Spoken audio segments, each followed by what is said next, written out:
नमस्कार, स्वागत है आपका। मैं हूं आपके साथ दिनेश अवस्थी। तो उत्तर प्रदेश से बड़ी खबर है, जहां उत्तर प्रदेश चुनाव तारीखों का ऐलान हो चुका है और अब घमासान मचेगा। यूपी में 7 चरणों में मतदान होगा। 10 फरवरी को मतदान का पहला चरण रहेगा। मतदान का दूसरा चरण 14 फरवरी को रहेगा। तो वहीं तीसरे चरण में 20 फरवरी को मतदान है। 23 फरवरी को चौथे चरण का मतदान होगा। 27 फरवरी को पांचवें चरण का मतदान रहेगा। 3 मार्च को छठवें और 7 मार्च को आखिरी चरण का मतदान होगा। तो 10 मार्च को नतीजे आएंगे। तो आज इस चुनाव तारीखों का ऐलान हो चुका है। तो कुल 7 चरणों में उत्तर प्रदेश में चुनाव होने हैं और अब घमासान के लिए पार्टियां तैयार हैं। लेकिन साथ साथ चुनाव आयोग ने इस पूरे चुनावी प्रक्रिया के दौरान क्या कुछ शर्तें रखी गई हैं, किस तरह से कुछ सावधानियां बरतनी हैं, उनका जिक्र भी किया है और एक रूपरेखा भी तैयार की है कि उसी के आधार पर जो चुनाव प्रक्रियाएं रहेंगी, चुनाव आयोग ने जो प्रक्रियाएं तय की हैं, उन्हीं के आधार पर चुनाव कराए जाएंगे। और इस खबर पर हमारे साथ यूपी एडिटर अकील सिद्दीकी हमारे साथ जुड़ गए हैं। अकील, चुनावों की तारीखों का ऐलान हो चुका है, अब क्या कुछ स्थितियां उत्तर प्रदेश में बनने वाली हैं, खास करके अगर पहले चुनाव आयोग की तरफ से जो गाइडलाइन जारी की गई हैं उनके बारे में भी थोड़ा सा विस्तार से बताइए और फिर क्या कुछ माहौल उत्तर प्रदेश में अब तैयार होने वाला है।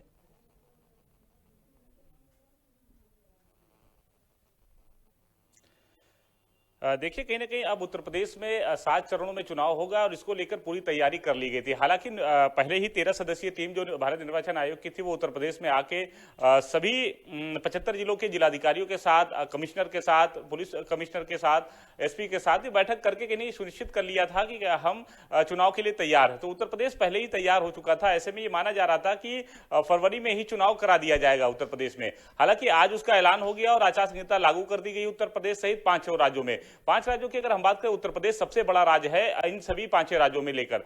पहले चुनाव जो शुरुआत होगी वो उत्तर प्रदेश से होगी, उसके बाद पंजाब है, फिर उसके बाद उत्तराखंड है और उसके बाद मणिपुर है, गोवा है। निश्चित तौर पे अगर हम इसके अलावा अगर बात करें, उत्तर प्रदेश में 7 चरणों में जो चुनाव होने हैं, पहला जो है तो 10 फरवरी को है, दूसरा 14 फरवरी, तीसरा 20 फरवरी को मतदान होगा। उसके बाद तीसरा जो है वो चौथा 23 फरवरी, पांचवा जो फेज का चुनाव होगा वो 27 फरवरी है और 3 मार्च को छठा है और सातवां जो है वो 7 मार्च को ही चुनाव होगा। हालांकि पूरे पांचों राज्यों का जो मतदान जब हो जाएगा उसके बाद मतगणना 10 मार्च को होगा। 10 मार्च को तय करेगी सरकार किसकी बनेगी। हालांकि देखिए, गोवा में भी देखने को मिल रहा है कि एक ही चरण में वहां पर समाप्त हो जाएगा। उत्तराखंड में भी एक ही चरण में चुनाव समाप्त हो जाएगा। पंजाब में भी एक ही चरण में 14 फरवरी को ही चुनाव समाप्त कर दिया जाएगा। इसके अलावा मणिपुर की बात करें तो मणिपुर में 2 चरणों में वहां मतदान होगा। तो ऐसे में सबसे बड़ा अगर देखा जाए तो 7 चरणों में उत्तर प्रदेश के पास 403 विधानसभाएं हैं। ऐसे में कहीं ना कहीं उनकी 7 चरणों में रखा गया है। लेकिन इस बार भी शुरुआत पश्चिमी यूपी से किया जाएगा। हालांकि ये देखने को मिला कि पश्चिमी यूपी की जो शुरुआत होती है वो पहले चरण में होती है जो दिल्ली एनसीआर से सटा होता है। मेरठ, गाजियाबाद, बुलंदशहर, हाथरस, ये तमाम जो दिल्ली एनसीआर से सटे हुए जिले हैं वो पहले चरण में मतदान किया जाएगा। उसके बाद दूसरा चरण उधर से ही अलीगढ़, बरेली, मुरादाबाद होता हुआ आएगा, फिर कानपुर आएगा। ऐसे में लेते हुए फिर चौथा चरण लखनऊ मंडल के आसपास लेते हुए लेगा। उसके बाद फिर 5वां चरण अवध शामिल होगा। अवध में अगर देखा जाए तो गोंडा, फैजाबाद, अयोध्या, अंबेडकर नगर, बस्ती वहां तक पहुंचेगा। उसके बाद छठा चरण जो है वो पूर्वांचल को शामिल करेगा। पूर्वांचल यानी गोरखपुर के आसपास के मंडल, बस्ती, कप्तानगंज, गोरखपुर, सुल्तानपुर, ये तमाम जो जिले हैं वो छठे चरण में आएगा। और लास्ट जो चरण है 7वां, वो पूर्वांचल का छोर माना जाता है। यानी देखा जाए तो जो है बनारस आ रहा है, सोनभद्र आ रहा है, बलिया है, गाजीपुर है, आजमगढ़ है, ये तमाम जिले जो हैं वो 7वें चरण में आ रहे हैं। तो जो अब इस बार भी उत्तर प्रदेश में 7 चरण में चुनाव होंगे। हालांकि देखिए, जो प्रेस कॉन्फ्रेंस उन्होंने भारत निर्वाचन आयोग ने साफ कर दिया कि सैनिटाइज पहले भी जितने कर्मचारी लगाए गएंगे वो सैनिटाइज होंगे, उसके बाद फुल्ली डोज यानी दोनों डोज लगे होंगे उनके।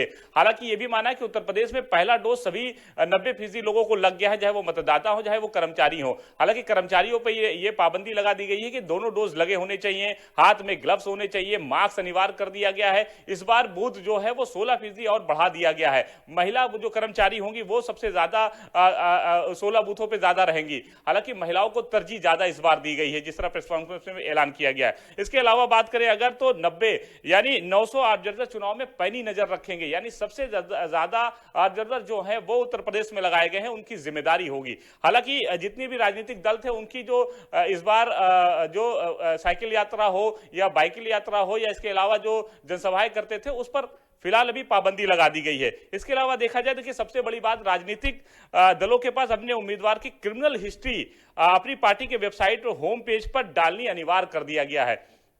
हालांकि प्रेस कॉन्फ्रेंस के दौरान देखिए मीडिया वालों ने साफ कहा कि इस बार क्या सुनिश्चित कर लिया है चुनाव आयोग ने कि जो आपराधिक किस्म के लोग हैं वो चुनाव नहीं लड़ेंगे या अपना डाटा सामने रखेंगे। तो इसको लेकर कहीं ना कहीं चुनाव आयोग ने भी क्लियर किया है कि इसको लेकर हम पहले ही सहमति जता चुके हैं कि कोई भी जो आपराधिक किस्म के लोग हैं वो पार्टी से पहले तो टिकट उनको न मिले, चुनाव न लड़े। अगर वो चुनाव लड़ रहे हैं तो आपराधिक किस्म के जितने भी अपराध हैं उनके वो कहीं ना कहीं वेबसाइट पर वो अपना विज्ञापन देकर सामने लाएंगे। तो ऐसे में कहेंगे उसका भी कड़ाई से पालन कराया जाएगा। इसके अलावा टीवी और अखबारों के माध्यम से उसको प्रकाशित भी की जाएगी, अनिवार्य कर दिया गया है। इसके अलावा अगर बात करें तो जिस तरह यूपी में 32% मतदान जो है वो पहली बार मतदाता मतदान डालेंगे, 32% बढ़ गए हैं।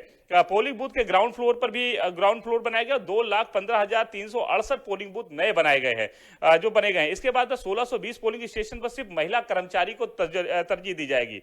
इसके अलावा देखिए सभी पोलिंग बूथ पर व्हीकल की व्यवस्था होगी और इसके अलावा जो उम्मीदवार के लिए आपराधिक जानकारी देना जरूरी कर दिया है। 28 देखिए सबसे अच्छी बात यह भी कर दी है चुनाव आयोग ने कि 80 वर्ष के से ज्यादा जो लोग हैं, दिव्यांग लोग हैं, उन कोरोना प्रभावित ना हो इसके लिए पोस्टल बैलेट की जो फैसिलिटी है वो उन्हें दी जाएगी। इसके अलावा सभी कर्मचारियों को वीडियोग्राफी भी कराई जाएगी। हर बूथ पे 1250 मतदान डाल सकते हैं। यानी एक चीज अच्छी किया है कि मतदाता जो है वो कहीं ना कहीं इस बार केवल अब जो पोलिंग बूथ होते थे उसमें बहुत ज्यादा लोग भीड़ होती थी, जाते थे, इस बार 1250 यानी उसकी संख्या कम कर दी, इसलिए बूथ को बढ़ा दिया गया है। कोविड की जो गाइडलाइन है उसे पालन कराने के लिए चुनाव आयोग ने बहुत कड़ाई से पालन कराने के लिए उत्तर प्रदेश सरकार को भी कहा है और इसके साथ साथ जो चुनाव आयोग है उत्तर प्रदेश का उसको कहा है। तो ऐसे में कहीं ना कहीं माना जा रहा है कि उत्तर प्रदेश का जो चुनाव आयोग है वो निर्वाचन आयोग अपने जिलाधिकारियों जो वहां निर्वाचन अधिकारी होंगे उनसे ये सुनिश्चित करेंगे कि जो भी बूथ होगा एक समय 1 घंटा बढ़ा दिया गया है, उस समय में कहीं ना कहीं सोशल डिस्टेंसिंग का पालन कराया जाएगा और जो सेंसिटिव जो बूथ होंगे उसकी डिटेल पहले दे दिया जा चुका है। इस बार भी उसमें कहीं ना कहीं बहुत कड़ाई से पालन कराया जाएगा बट और निश्चित तौर पे उस पर भी जो अतिरिक्त फोर्स है उसे भी पहले ही केंद्र सरकार से मांग ली गई है और अतिरिक्त फोर्स गृह मंत्रालय ने पहले ही भेज दिया था कि 20 तारीख तक उत्तर प्रदेश में पहुंच जाएगी। उत्तर प्रदेश में जहां जहां पे सेंसिटिव जो बूथ हैं उस पर ये सुरक्षा व्यवस्था ज्यादा कर दी जाएगी। जी अखिल, बिल्कुल। और तमाम इसमें शर्तें जो दी गई हैं उसमें खर्च राशि जो है उसकी भी सीमा बढ़ा दी गई है। इसके अलावा जो प्रचार प्रसार है उसके माध्यम को अब बदला गया है कि ज्यादा लोग रैलियों में या नहीं जा सकते हैं, मोटरसाइकिल से रैलियां नहीं निकाल सकते हैं और तमाम तरह के क्या कुछ प्रचार प्रसार को लेकर के मापदंड तय किए गए हैं।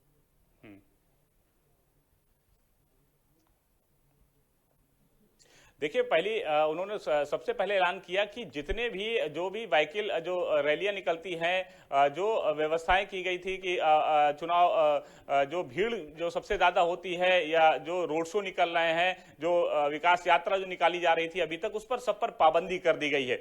वर्चुअली जो जनसभाएं उसे संबोधित करेंगे, वीडियो कॉन्फ्रेंसिंग के जरिए कहीं ना कहीं सोशल मीडिया पर उसको प्रचार प्रसार करेंगे। हालांकि बहुत ज्यादा भीड़ कोई भी दल को अनुमति नहीं दी गई है इस बार कि बहुत बड़ी जनसभा करेंगे और बहुत ज्यादा भीड़ इकट्ठा करेंगे। इस पर कार्रवाई करने के लिए भी निर्देश दे दिया गया।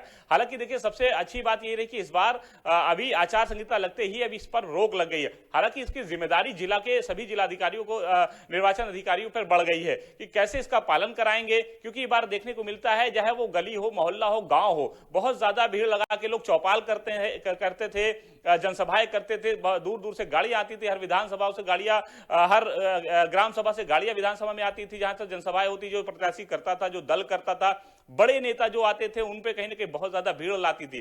तो इस बार उस पर पाबंदी लगा दी गई है कोविड को देखते हुए। यानी कोविड को लेकर कहीं ना कहीं पूरी तरीके से भारत निर्वाचन आयोग और उत्तर प्रदेश निर्वाचन आयोग ने यह फैसला जरूर ले लिया है कि सोशल डिस्टेंसिंग का भी पालन होगा, बहुत ज्यादा भीड़ नहीं गई। यही लागू उत्तर प्रदेश के साथ साथ गोवा में भी किया गया है, पंजाब में भी किया गया है, उत्तराखंड में भी किया गया और मणिपुर में भी किया गया है। इन सभी पांचों राज्यों में कहीं ना कहीं भारत निर्वाचन आयोग ने ये फरमान जारी कर दिया है कि सोशल डिस्टेंसिंग, मास्क अनिवार्य कर दिया गया है। इसके अलावा निश्चित तौर पे जो भी भीड़ होती थी, जो भी अब जनसभाएं होती थी बड़ी, और जो रोड शो निकलते थे, उस पर पाबंदी लगा दी गई है। और निश्चित तौर पे पूरी तरीके से आपराधिक किस्म के, चाहे वो उत्तर प्रदेश के आपराधिक किस्म के प्रत्याशी हो किसी भी दल के, या पंजाब के हो, उत्तराखंड के हो, गोवा के हो, मणिपुर के हो, इन तमाम पांचों राज्यों के लोगों को, दलों को भी ये पहले बता दिया गया कि आपराधिक किस्म के लोगों को अपना प्रचार प्रसार पहले करना होगा, टीवी के माध्यम से, अखबार के माध्यम से बताना होगा कि कितने मुकदमे उनके खिलाफ दर्ज हैं। तो इस पर भी, और सबसे बड़ी बात भी, चुनाव आयोग ने पहले भी ये कह दिया था कि ऐसे दल से भी रिक्वेस्ट की थी कि ऐसे आपराधिक किस्म के लोगों को प्रत्याशी न बनाए। हालांकि इस बार देखना होगा कि जब सभी दल अपने अपने प्रत्याशियों की घोषणा करेंगे तो उसमें कितने लोग आपराधिक किस्म के होंगे। हालांकि उत्तर प्रदेश की अगर हम बात करें तो उत्तर प्रदेश में सबसे ज्यादा हर दल कहीं ना कहीं आपराधिक किस्म के लोगों को अपनी उम्मीदवार बनाता था। इस बार कहीं ना कहीं अभी आचार संहिता लागू होने से पहले की अगर देखें तो विपक्ष हो चाहे या सत्ता पक्ष, इस बात को लेकर कहीं ना कहीं आमने सामने था। अब यह देखना होगा कि जिस तरह पहले फेज का जो चुनाव होगा उसमें सभी दल अपने अपने प्रत्याशियों की घोषणा करेंगे, उसमें कितने % जो हैं वो आपराधिक किस्म के लोगों को उम्मीदवार बनाते हैं। हालांकि अगर उम्मीदवार बनाते हैं तो कहीं ना कहीं दोनों दल और अन्य दल कहीं ना कहीं आमने सामने भी जरूर होंगे, इसको लेकर कहीं ना कहीं बखान भी होगा। ऐसे में चुनाव आयोग किस तरह इस पर कार्रवाई करता है, किस तरह उनके उस रूल और जो नियम और कानून उन्होंने लागू किया उसे कैसे लागू करा पाती है, यह भी देखने वाली बात होगी। लेकिन निश्चित तौर पर उत्तर प्रदेश की अगर हम बात करें, चुनाव का ऐलान होते ही कहीं ना कहीं अपनी जो भी सभी पार्टी है वो अपने अपने तैयारियों में जुड़ गए हैं। जिस तरह निर्देश अब भारत निर्वाचन आयोग ने लागू किया है कि कोई जनसभा बड़ी नहीं होगी, वीडियो कॉन्फ्रेंसिंग के जरिए होगी, सोशल डिस्टेंसिंग के जरिए होगी, इसको लेकर कहने की सभी दल अपनी अपनी जो तैयारी है उसको बदल दिए हैं। हालांकि अब देखना होगा कि निश्चित तौर पे पहला फेज जो है पश्चिमी यूपी यानी दिल्ली एनसीआर से सटा हुआ है, तो अब उसमें सभी दल अब उसमें पहली तैयारी उसमें करेंगे। सभी दल की जो उम्मीदवार है उसकी घोषणा पहले वहां पे करेंगे, किस आधार पर कौन से टिकट बंटवारा हो रहा है, कौन कौन सा दल कर रहा है, भारतीय जनता पार्टी हो, समाजवादी पार्टी हो, बहुजन समाज पार्टी हो, कांग्रेस हो, अन्य दल हो, वो किन किन आधार पर टिकट बंटवारा करता। हालांकि समीकरण उत्तर प्रदेश में यह रहा है कि जो टिकट बंटवारा जिस आधार पर होता है उस आधार पर कहीं ना कहीं वोट बैंक उसमें शामिल होता है। ये जरूर देखने वाली बात होगी कि क्या कुछ फायदेमंद उन दल के लिए होता है और किस आधार पर टिकट बंटवारा करते हैं। टिकट के आधार पर ही लोग बहुत ज्यादा ये देखने को उत्तर प्रदेश का इतिहास रहा कि सत्ता में लोग आए हैं। हालांकि बहुत से सीट ऐसे हैं उत्तर प्रदेश में जिसमें जब उनके जाति के उनके उम्मीदवार अगर को टिकट मिलता है तो ही वो वोट डालने जाते हैं, अन्यथा वोट डालने नहीं जाते। जैसे पटेल की अगर हम बात करें तो उत्तर प्रदेश में जो पटेल वोट बैंक है वो कहीं ना कहीं कुर्मी वोट बैंक है, वो अब देखता था कि हमारी जात के लोगों को कितना वोट टिकट मिला है तो ही वोट डालने जाता था, वरना नहीं जाता था। तो इस बार भी वही चीजें देखने को तस्वीर मिलेगी। टिकट बंटवारा बहुत ज्यादा तय करेगा कि किस दल को कितने सीटें मिलेंगी। तो ऐसे में कहीं ना कहीं अब जातिवाद को लेकर समीकरण बनाकर टिकट बंटवारा होता है, उस पर सभी दल तैयारी करते हैं, या कहीं ना कहीं जो समीकरण बैठ रहा है उस पर टिकट बंटवारा होता है, ये देखने वाली बात होगी। लेकिन आचार संहिता लगते ही अब सभी पार्टी दल जो है वो टिकट बंटवारे को लेकर चिंतन और मंथन करना शुरू कर दिए। बिल्कुल, और यही प्रक्रिया अब शुरू भी होने वाली है और अब ज्यादा वक्त अब नहीं रहा है, साफ तौर पर तारीखों का भी ऐलान हो चुका है। अकेले यहां पर एक चीज और देखने को मिलेगी कि क्या जो पार्टियां हैं अपने अपने प्रत्याशियों की घोषणाएं करती हैं, उसमें पहले कौन घोषणा करे और उसके बाद कौन करे, क्या इस तरह की रस्साकसी भी पार्टियों में आपस में देखने को मिलेगी कि पहले अगर ये प्रत्याशियों की घोषणा करते हैं उसके बाद हम करेंगे?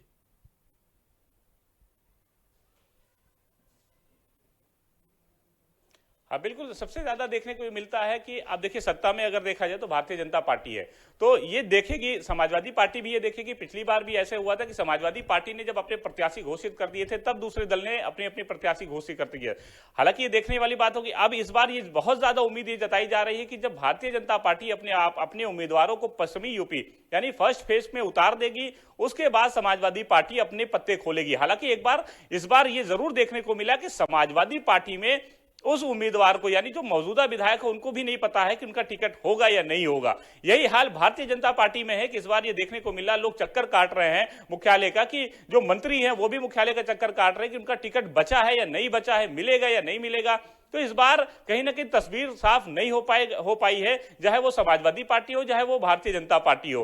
तो अब ये देखना होगा, जिस दिन ऐलान होगा टिकट का, पहले भारतीय जनता पार्टी करती है अपने प्रत्याशियों का ऐलान करती है या समाजवादी पार्टी करती है। हालांकि जितना लेट होगा तो कहीं ना कहीं प्रत्याशियों को बहुत कम समय मिलेगा मेहनत करने का, फील्ड में कहीं ना कहीं वो वर्चस्व बनाने का। तो ऐसे में देखना होगा कि कितनी तेजी से कौन सा प्रत्याशी, पहला दल जो होगा वो प्रत्याशी अपनी घोषणा करेगा। लेकिन यह बात जरूर माना जा रहा है कि जो दूसरा दल होगा, जब उसके बाद भारतीय जनता पार्टी के बाद अगर वो दल अपने प्रत्याशी की घोषणा करता है तो उस आधार पर करेगा कि उस सीट पर, उस विधानसभा सीट पर सामने किस क्या गणित किस साधा गया समीकरण है, क्या जातिगत समीकरण साधा गया है, प्रत्याशी की छवि कैसी है, ये तमाम चीजें तभी तय हो पाएंगी। फिलहाल बहुत बहुत शुक्रिया हमारे साथ जुड़ने के लिए।